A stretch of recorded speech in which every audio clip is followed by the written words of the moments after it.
Hi, இது வந்து என்னோடய ஃப்ரெண்டு கேட்டிருக்காங்க. இது சுகர் சிரப்பு நம்ம வந்து மீந்து போச்சுன்னா அதை எப்படி ரீகுக் பண்ணுறது அப்படின்னு சொல்லி.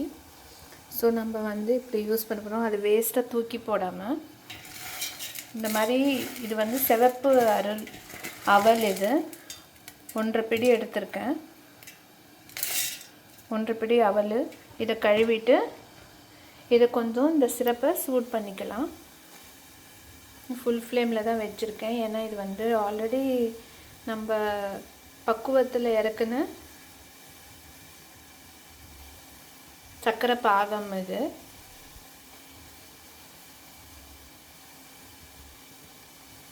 ஸோ இது கொஞ்சம் சூடு ஒரு பபிள் மாதிரி வந்துடுச்சுன்னா நம்ம இந்த கழுவி வச்ச அவலை வந்து சிவப்பு அவல் இல்லை வெள்ளை அவல் போட்டுக்கிட்டாலும் சரி, திக்காக இருக்கணும். அவல் மெலிசாக இருக்கக்கூடாது, இல்லைன்னா அது வந்து ஹல்வா மாதிரி குழஞ்சி போயிடும்.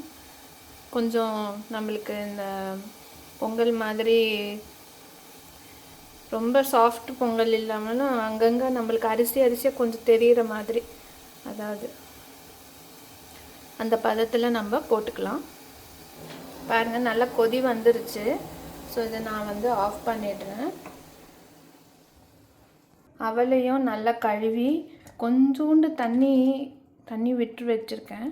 பாருங்கள், கொஞ்சோண்டு தண்ணி, ரொம்பலாம் இல்லை. ஸோ இந்த அவல் வந்து கொஞ்சம் மெத்தையாக ஆகும். இதை வந்து ஒரு பிளேட்டை போட்டு மூடி வச்சுக்கலாம். ஒரு அரை நிமிஷம் நம்ம வெயிட் பண்ணலாம். அரை நிமிஷம் ஆகியாச்சு. அரை நிமிஷத்துக்கு மேலே, ஒரு நிமிஷம் வச்சுக்கோங்க. இது தண்ணியெல்லாம் எதுவும் இல்லை, ட்ரை ஆகிடுச்சு. பாருங்கள், நம்ம வந்து உப்புமா செய்யறதுக்கு எப்படியோ அந்த மாதிரி ஆகிடுச்சு. இப்போ வந்து இதுக்கு ஏற்ற அளவு இந்த சுகர் சிரப்பை சூட் பண்ணியிருக்கிற இந்த சுகர் சிரப்பை நம்ம இதில் ஊற்றிக்கலாம்.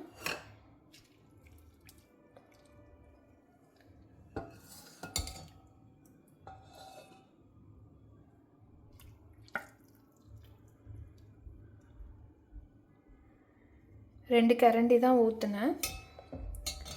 இந்த மாதிரி இப்போ எங்களுக்கு நாங்கள் எல்லாரும் சாப்பிட மாட்டோம், அதனால் எனக்கும் இன்னும் 2 பேருக்கும் வர மாதிரி இதை வந்து நான் இது பண்ணிக்கிட்டேன்.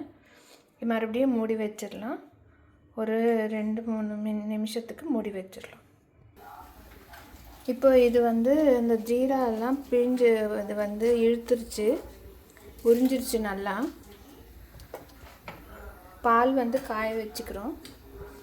அதுக்கப்புறம் இது சாரப்பருப்பு, முந்திரி பருப்பு, பாதாம் குத்தி விட்டுருக்கோம். சின்னதாக போட்டுட்டு நெய்யில் வந்து வறுத்துக்கலாம். ஒரே ஒரு ஸ்பூன் நெய் தான் போட்டேன், ஏன்னா அந்த சுகர் சிரப்பில் வந்து நம்மளுக்கு முன்னாடியே நெய் இருக்குது.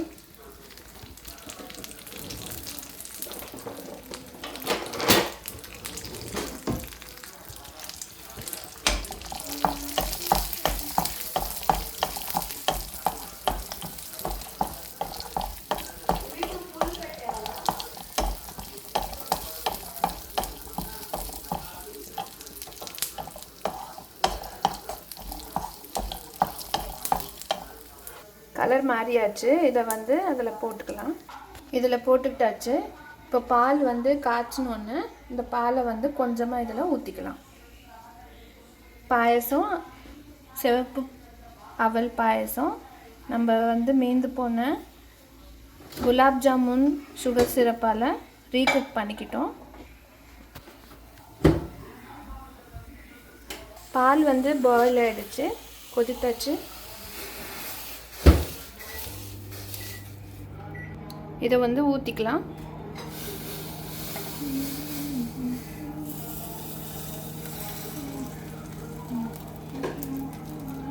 அரை லிட்டரில் பாதி ஊற்றிக்கிட்டோம். பாதியை விட கொஞ்சம் கம்மி தான். இப்போ இதை கலந்துக்கலாம். கலந்துட்டாச்சு. பாயசம் ரெடி. எல்லாரும் சப்ஸ்கிரைப் பண்ணுங்கள். நிறைய வீடியோஸ் வேணும்னா பிடிச்சிருந்தா லைக் போடுங்க.